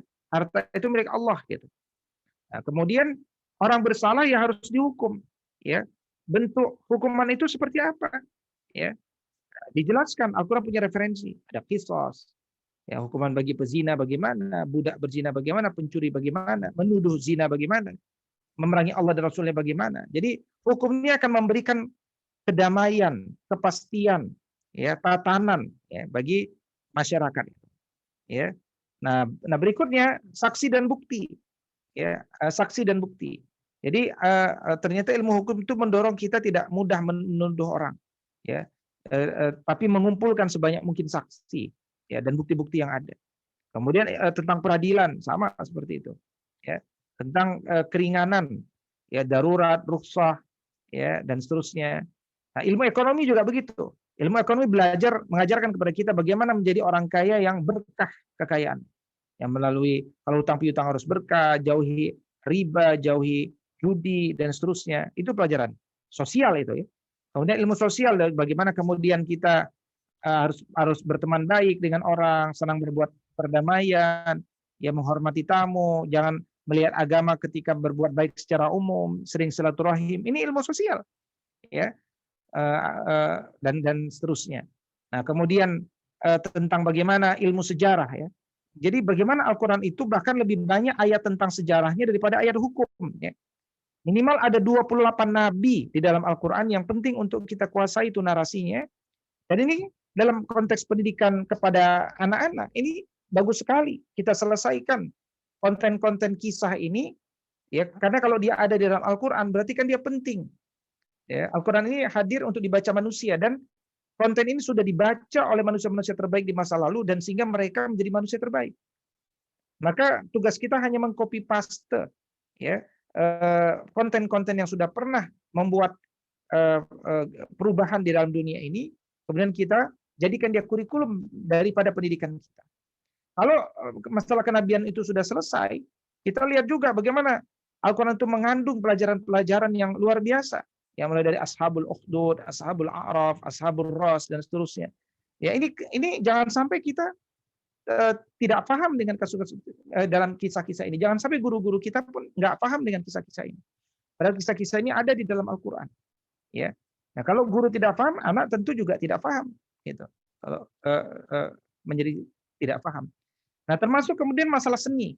Kenapa kita melihat di Maroko, Andalusia, Granada, Sevilla, ya, itu luar biasa, ornamen-ornamen, seni, ya, bahan dan seterusnya. Kok bisa seperti itu? Karena orang ketika baca Quran, ya, dapat dipastikan dia akan senang seni, jiwanya lembut, dia pun punya daya khayal, daya khayali yang tinggi, ya. Kenapa? Ya, kita baca Quran, kita membaca tentang sutra hijau, halus dan tebal, kita membaca tentang gelang perak, kita membaca tentang baju besi, syair, gedung, patung, piring, periuk, ya. Kita belajar tentang langit yang ditinggikan, loteng dan tangga perak, dekorasi pintu, tiang-tiang tinggi, dipan bertata emas, kristal jernih dari perak, ranjang berhias sutra, bantal hijau, piring dan gelas, luar biasa, ya. Jadi seperti itu. Nah, berikutnya ketika pelajaran-pelajaran baik di buku SD, SMP, SMA, kampus mengajarkan setara laki-laki dengan perempuan di dunia, ya, padahal setara itu adalah di hadapan Allah, kita bisa koreksi langsung. Oh, bukan kesetaraan di dunia, tapi keserasian harusnya di dunia itu. Ya, bahwa orang mengatakan keadilan itu harus persamaan, bagi waris itu harus sama. Enggak, kita katakan adil itu adalah bersama Allah, mengikuti hukum-hukum Allah. Maka itulah keadilan yang sebenarnya. Ya, ketika orang mengatakan LGBT itu penyakit, LGBT itu bukan penyakit jiwa, itu anugerah dari Allah. Itu diajarkan sekarang. Dan mulai akan disiapkan untuk materi-materi di kelas usia SD sekarang. Mulai sudah disiapkan melalui comprehensive sexual education. Ya, betapa mereka sedang berusaha memasukkan itu karena di luar negeri sudah. Tapi kita segera dengan pegangan Al-Quran itu menjelaskan LGBT itu penyakit jiwa. Karena dia penyakit bisa diobati, bisa diterapi, dan bisa normal, gitu ya. Ketika dunia ekonomi mengatakan justru yang terbaik jadi pengusaha itu adalah berhutang dengan konteks riba dan seterusnya, kita jelaskan. Ya, wa ahallallahu al-bai'a wa harrama riba. Riba itu bukan jual beli yang dihalalkan. Maka jangan melakukan riba dan seterusnya. Nah, ini satu contoh-contoh real bagaimana persoalan-persoalan dalam dunia pendidikan itu banyak sekali. Dia nggak cukup hanya dengan sekedar semangat ber-Al-Quran tanpa kemudian kita tahu bagaimana mengembangkan Al-Quran ini sehingga betul-betul ya melahirkan pribadi yang beradab, yang memiliki kedisiplinan yang tinggi dalam masalah keterlibatan dia nantinya hidup di tengah masyarakat, gitu ya. Nah, karena itulah kemudian ya abad kegelapan yang tadinya bagi orang Barat diklaim sebagai abad kegelapan, bagi George Sarton nggak berat kok, karena itu ada sejarah di sana. Ya, bagaimana kita lihat Nabi itu kan lahir abad 571 abad ke-6 ya. Itu berarti masa era Alexander of Thales. Kemudian Nabi jadi nabi itu ketika sains sedang dikembangkan oleh di era Hesuan Sang. Kemudian nanti 50 tahun berikutnya era I Ching. Nah, Nabi wafat kan tahun 734. Ya. Nabi lahir 571. Nabi lahir wafat 634 ya, 634. Berarti abad ke-7 ya. Ya, abad ke-7 awal nih Nabi wafat. Nah, tidak lama 100 tahun setelah Nabi wafat muncul abad kedua itu era Jabir ibn Hayyan. Dia Al-Atas sendiri mengkonfirmasi di dunia pada saat itu yang paling terkenal, paling famous dalam masalah ilmu itu ya Jabir ibn Hayyan. Kemudian nanti berikutnya 50 tahun berikutnya ada Al-Khawarizmi, ada Fakhruddin Ar-Razi, ya, ada Al-Mas'udi, ya. Kemudian ada Abul Wafa Al-Biruni, ada Omar Khayyam pakar matematika ya. Omar Khayyam ini pakar matematika, sahabatnya Al-Ghazali, hidup di masa Bani Seljuk ya. Kemudian ada Ispiraini ya, ada dan seterusnya. Jadi ini nama-nama yang mereka itu karyanya bukan hanya di bidang sains dalam pengertian hari ini ya. Di Fakhruddin Ar-Razi misalkan, beliau itu ulama tafsir, menulis karya tafsir. Tapi dikenal oleh Barat itu sebagai pakar sains ya. Di Barat itu mereka dikenal sebagai Razes ya. Kalau Ibn Rus itu Averroes, Ibn Sina itu Avicenna, gitu ya. Al-Khawarizmi itu dikenal Al-Gabri, ya, Al-Gabri, ya, dan seterusnya. Jadi tidak ada Barat kecuali ada kontribusi Islam yang begitu besar di sana. Ya, makanya jangan sampai kemudian kita mengembangkan Islam justru dengan kontribusi Barat, karena ada persoalan di tubuh mereka itu, gitu ya. Ada persoalan. Ya. Nah, itu hal yang pertama. Nah, kita coba lihat ya, misalkan apa persoalan-persoalan di bidang ilmu alam ya saat ini ya. Apa persoalan-persoalan yang ada? Nah, jadi persoalan ilmu pengetahuan alam hari ini ya. Jadi kita perlu sadar persoalan itu supaya kita paham bahwa memang mendidik itu butuh narasi yang luar biasa ya. Jadi kata Abdurrahman Mukhtar, kebanyakan mereka yang pernah mempelajari ilmu-ilmu alamiah atau natural sciences di perguruan tinggi tentu merasakan bahwa hampir semua hal dalam ilmu itu tidak memiliki hubungan langsung dengan ajaran Islam. Bahan ajar matematika, fisika, kimia, dan biologi diajarkan yang dipraktikumkan dengan sangat teknis. Seakan-akan semua itu hanya benda mati yang tidak punya roh, jiwa, dan hati nurani. Akibatnya, mahasiswa tidak mampu menghayati ilmu yang dipelajarinya. Mereka tidak dapat hikmah, tidak tahu tujuan mempelajari ilmu yang sebenarnya. Seringkali tujuan ilmu itu hanya mencapai kompetensi akademik sebagai syarat mendapatkan ijazah saja. Ya, dalam pelajaran matematika, fisika, kimia, biologi, para mahasiswa mungkin lebih mengenal sosok Euclid daripada Umar Al-Khayyam. Al-Khwarizmi lebih mengenal Willibrord Snellius daripada Ibn Haytham, Ibn Sahal. Ya. Dalam hampir semua kitab ajar atau textbook, sejarah pertumbuhan dan perkembangan ilmu itu selalu melompat dari zaman Yunani ke abad 18. Masa antara abad ke-6 hingga 16 silam begitu saja dalam sejarah peradaban manusia. Nah, masa-masa sebelum itu seolah-olah lenyap tanpa bekas. Nah, ini kok bisa seperti itu? Ya, contoh kita lihat nih pelajaran biologi tadi. Ya, bagaimana kemudian pelajaran biologi mengajarkan ya tentang asal-usul kehidupan manusia yang seperti kita tidak belajar agama di sini. Ya, Kemudian sering ada percobaan ya, misalkan kayu dimasukkan ke dalam air. Nah ini sebenarnya adalah uji coba yang dulu pernah dilakukan Ibn Haytham, ya, penemu obscura, al-qamra atau kamera, ya, fondasi dasar kamera. Nah, ini kimia misalkan. Kimia itu bahasa Arab ya, kimia dari kimia.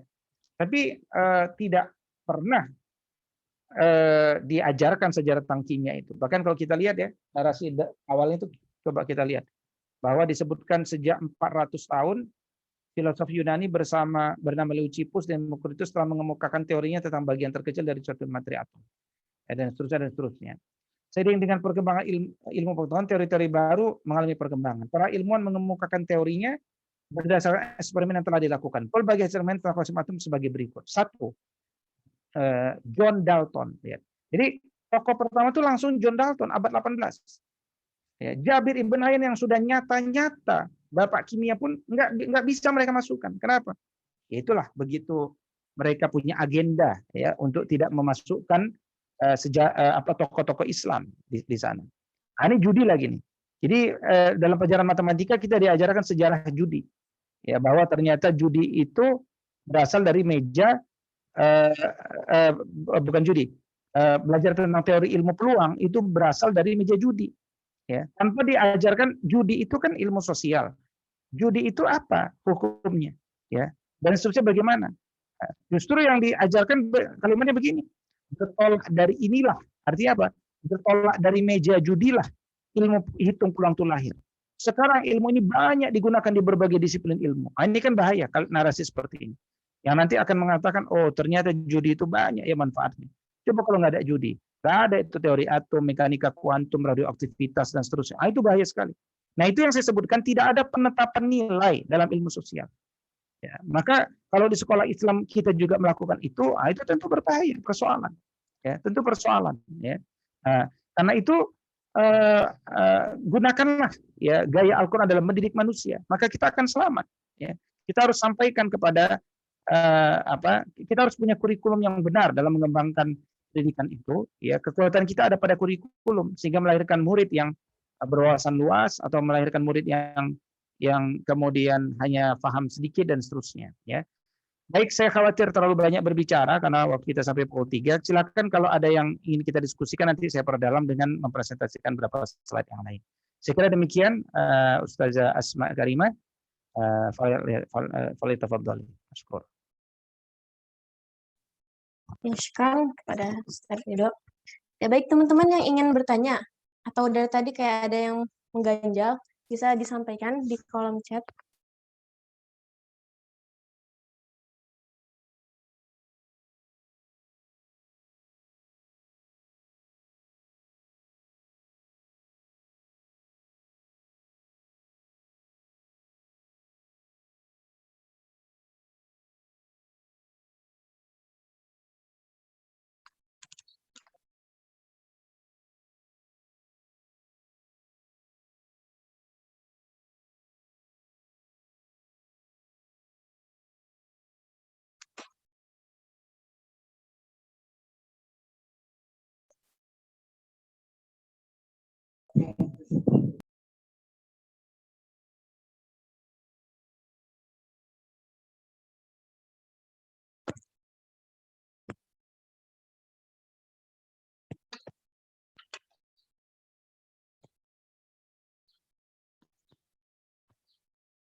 Saat ini ada pertanyaan dari M. Nurwatani Janhari. Apakah semua hal yang berasal dari Barat kita tolak? Baik, Bismillahirrahmanirrahim. Sejarah mencatat bahwa umat Islam membaca semua karya, baik dari Yunani, India, Cina. Tetapi persoalannya bukan pada apa yang dibaca, tapi persoalannya pada siapa yang membaca dan untuk tujuan apa dia membaca. Jadi umat Islam dahulu ketika mereka membaca karya-karya Yunani, di kepala mereka sudah ada apa yang diistilahkan oleh Al-Parslan tadi sebagai mental framework. Ya, dia sudah punya kemampuan untuk membaca karya-karya Yunani kuno itu, ya, sehingga dia bisa memfilter, bisa melihat apa persoalan dari pemikiran Yunani kuno, apa persoalan dari India, apa persoalan Cina. Sehingga kata George Sarton, karya-karya Yunani kuno itu kan diterjemahkan dalam bahasa-bahasa Arab, ya. Itu sampai dikembangkan oleh ulama sarjana Islam itu menjadi tidak kelihatan lagi, saking melampauinya pengembangan di masa Islam itu, sampai nggak kelihatan lagi bahwa itu bahan bacaannya adalah dari Yunani kuno gitu. Ya. Nah, sehingga kemudian orang-orang Arab itu di abad 16-17 untuk membaca karya-karya Yunani itu nggak membaca tulisan orang Yunani langsung, dia harus membaca dari terjemahan berbahasa Arab dari karya di Muslim, ya. Itu menunjukkan betapa tingkat ketergantungan orang Barat itu kepada Muslim, gitu ya. Jadi menjawab pertanyaan Bapak adalah ketika kita mendapatkan wawasan dari Barat, maka mental framework kita lah yang bisa menguji mana yang bersesuaian, mana yang bertentangan, mana yang layak dikembangkan, maka itu jadi hikmah. Hikmah itu dholatul mu'min, hikmah itu milik umat Islam yang tercecer, mana yang kemudian tidak bersesuaian sehingga dia harus diamputasi. Ya, saya kira demikian. Wallahu a'lam.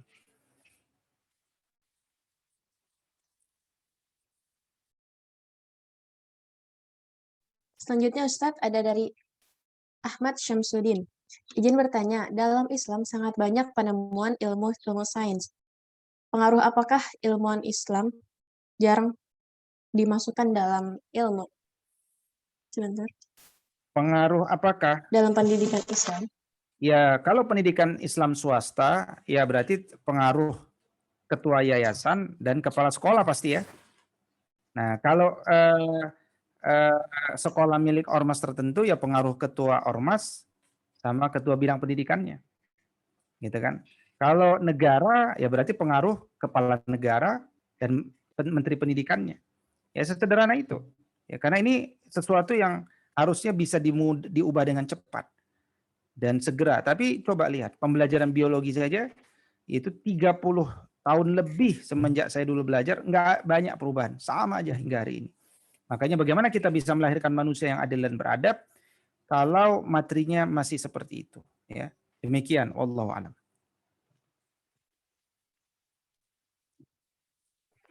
Selanjutnya ada dari Inayatul Fajriyah.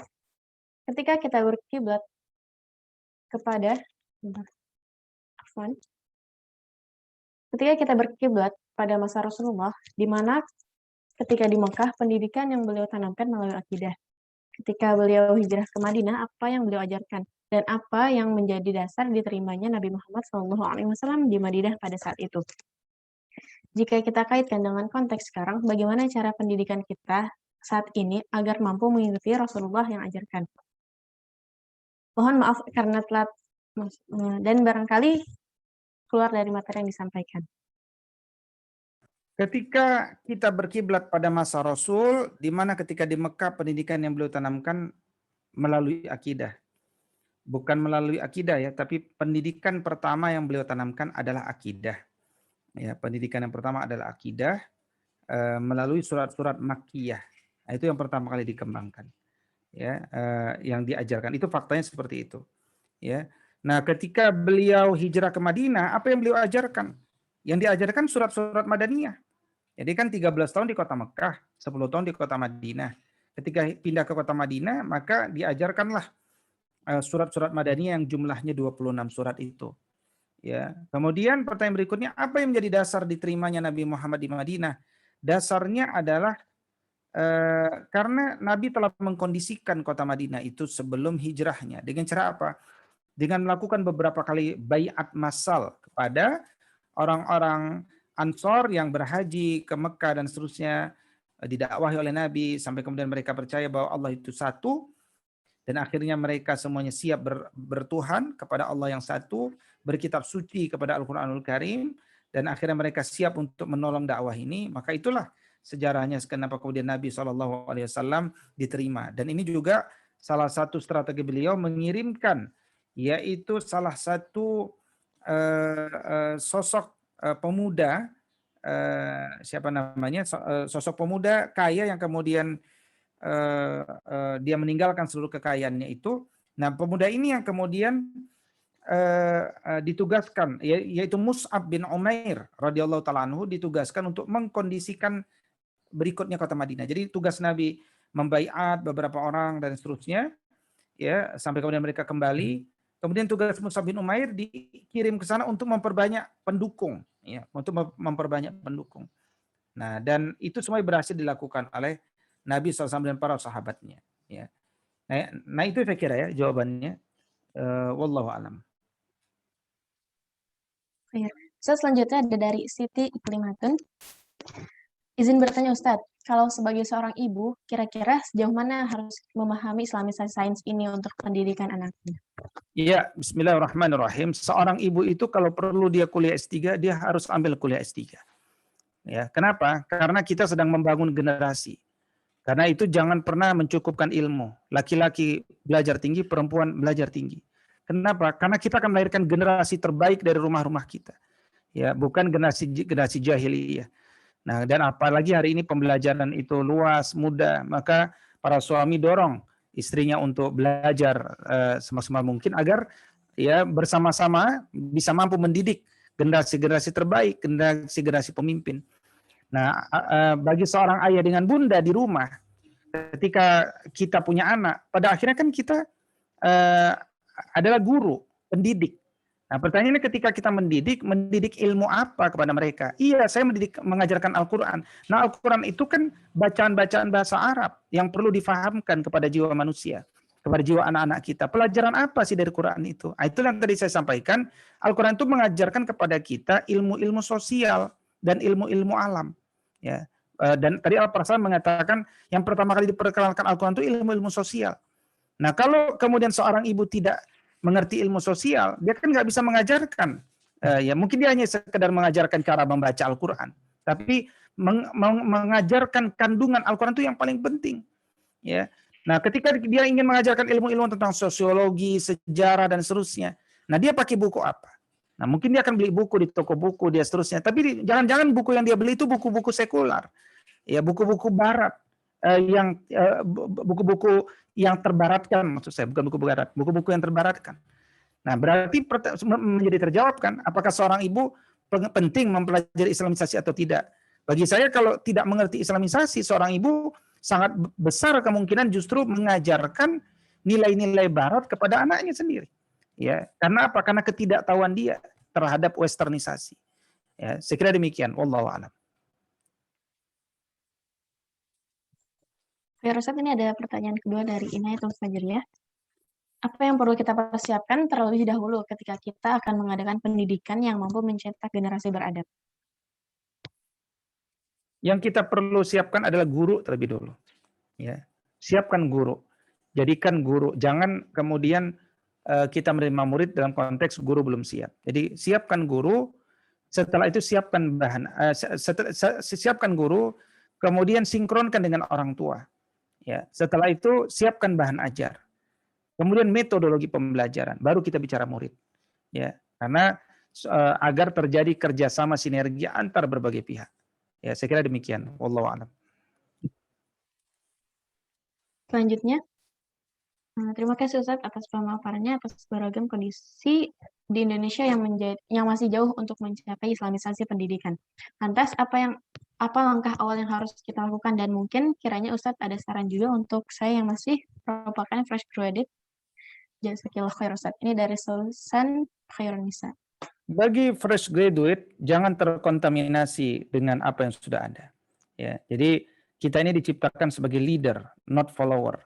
Maka kalau fresh graduate dia langsung sudah terkontaminasi dengan racun-racun dunia, udah saat itu dia menjadi sosok yang tidak bisa diharapkan.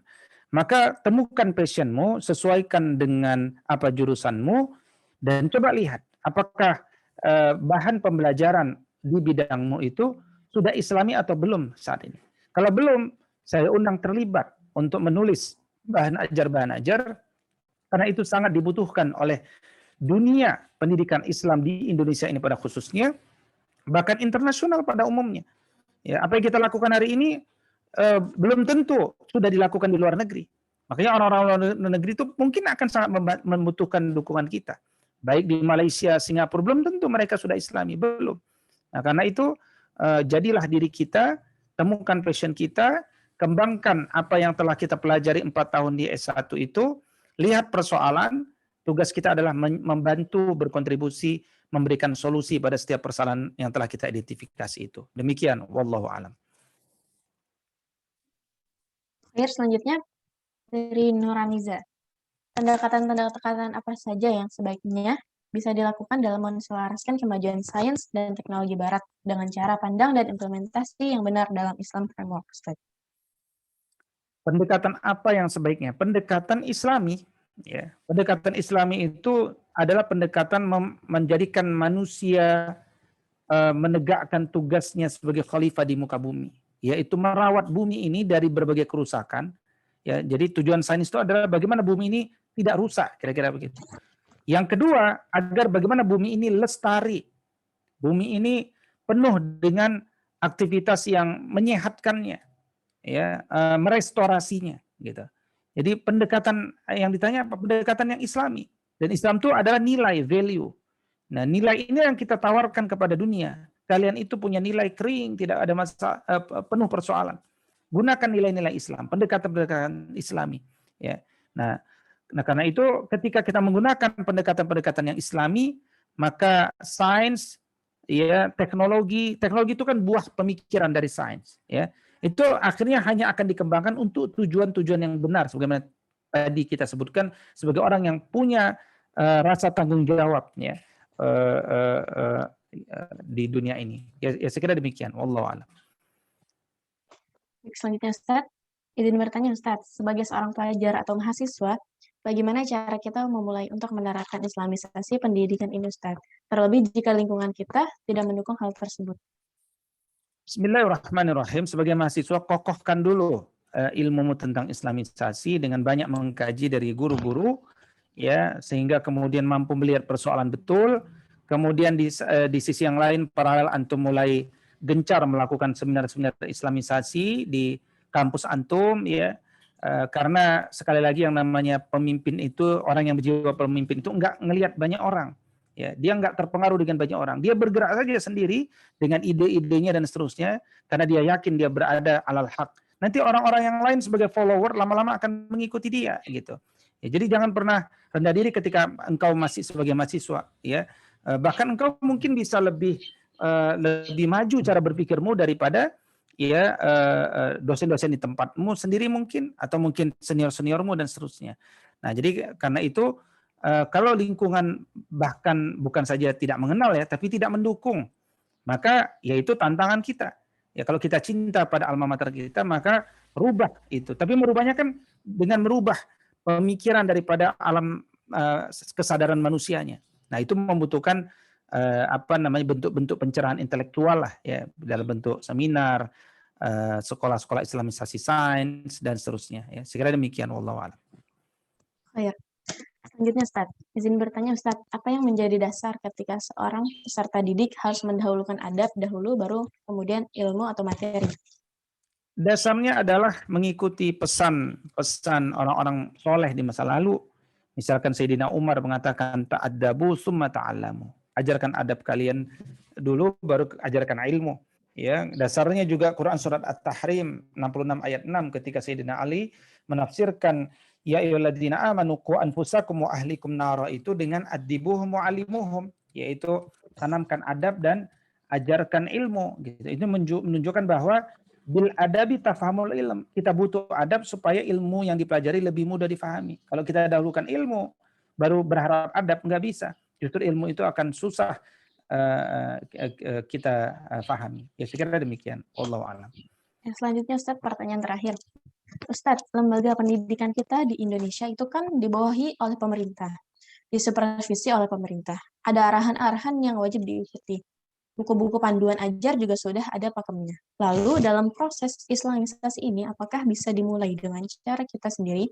Kalau diri kita adalah pengajar khususnya di sekolah negeri, kemudian di awal tadi Ustadz menyampaikan bahwa orientasi anak didik kita berakhir pada capaian nilai akademik lembar ijazah.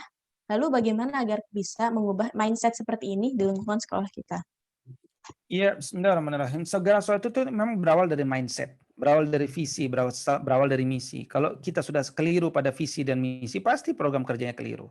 Ketika kita menganggap bahwa sekolah itu hadir untuk bisnis, maka orang tua pasti jadi king, jadi customer, ya king customer. Jadi orang tua itu adalah raja. Ya, kalau orang tua raja, maka kurikulumnya pasti ngikuti orang tua. Ya, kalau orang tua protes, tolong nih dikurangi kurikulum ini, tolong diganti dan seterusnya, maka kita akan mudah mengganti. Kenapa? Karena kita hadir untuk menservis orang tua. Keliru. Ya, sekolah itu bukan menservis orang tua, tapi menegakkan ilmu. Sekolah itu adalah pusat kewibawaan. Ya. Nah, karena itu kita tawarkan konsep sekolah kepada orang tua. Kalau orang tua setuju dengan kita, mari kita bergerak bersama. Kalau nggak setuju, kita analisa. Kalau ternyata yang masukan dia lebih bagus, positif, sesuai ilmu, kita adopsi. Tapi kalau enggak, ya berarti kita tidak bisa bekerja bersama. Karena itu sekolah itu adalah partner bagi orang tua yang sudah setuju dengan apa yang akan kita usung, kita kembangkan bagi anak didik kita. Itu prinsip paling dasar. Ya. Nah, yang kedua, manusia itu diciptakan dengan penuh kreativitas. Jadi apa yang dibuat pemerintah itu adalah upaya pemerintah untuk membantu kita mencapai standar minimal pendidikan itu. Ya, tetapi coba kita lihat betapa banyak mereka yang menggunakan kurikulum yang ada hari ini nggak jadi apa-apa juga. Malah yang jelas jadi banyak yang menjadi sekular, banyak menjadi bertuhan, ya tidak hafal Al-Qur'an, tidak bisa baca Quran. Bagaimana kemudian output kurikulum pemerintah kemudian tidak mendorong anak itu hafal Quran, tidak mendorong anak itu bisa baca Quran. Bahkan tidak mendorong mereka untuk bisa surat-surat pendek dalam Al-Qur'an. Dan untuk tidak bisa memahami kandungan Al-Quran. Kurikulum seperti apa? Padahal kita ini adalah muslim yang seharusnya kurikulum pendidikan itu mendorong mereka selesai dengan Qurannya. Sangat wajar kalau kemudian muncul orang-orang pintar, tapi kemudian minterin bangsa ini, minterin orang lain, dan seterusnya. Kenapa? Karena dia dididik bukan dengan didikan yang fokus melahirkan generasi yang beradab itu sendiri. Nah, karena itu apakah mungkin kita melakukan dengan cara-cara kita sendiri? Manusia itu harus kreatif. Dia tidak boleh pasrah, dia tidak boleh tunduk. Karena mending kita tidak diakreditasi pemerintah daripada tidak diakreditasi oleh Allah Subhanahu wa taala. Tapi yakinlah ketika kita mengejar akreditasi Allah Subhanahu wa taala, akreditasi pemerintah itu mudah.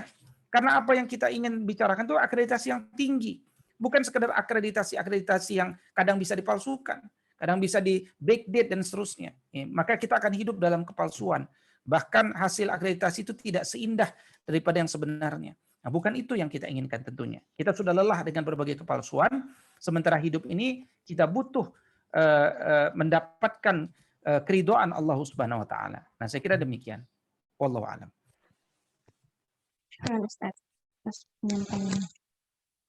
Baik, teman-teman, sudah terjawab ya dari berbagai pertanyaan yang disampaikan dan sudah dijawab oleh Ustadz kita.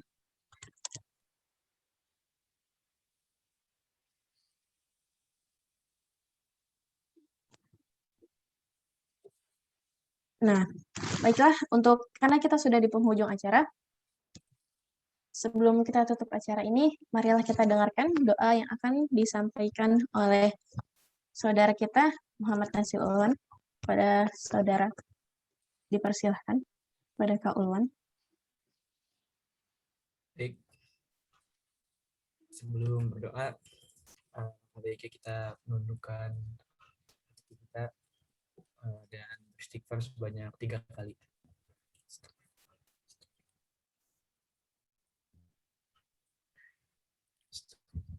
Bismillahirrahmanirrahim.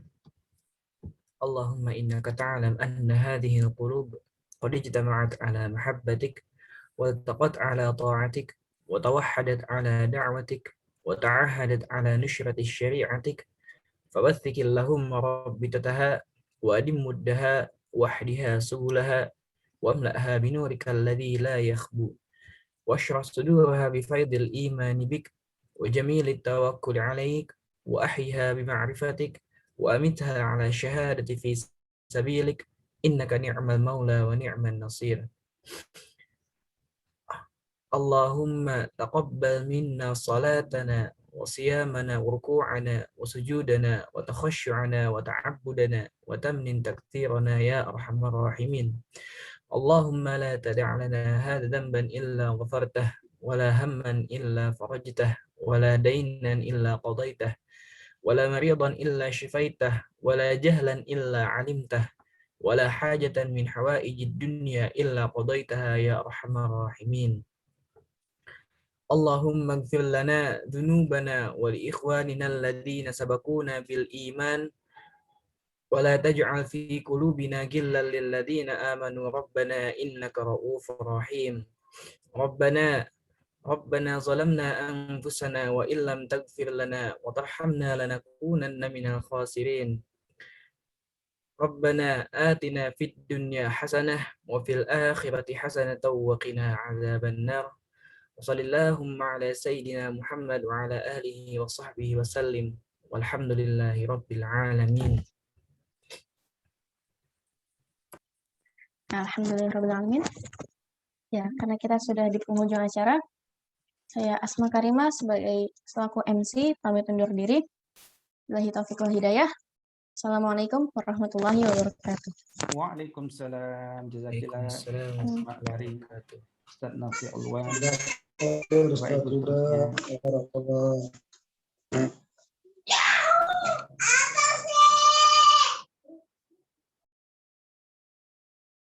Teman-teman yang ingin keluar Zoom bisa dipersilahkan. Silahkan.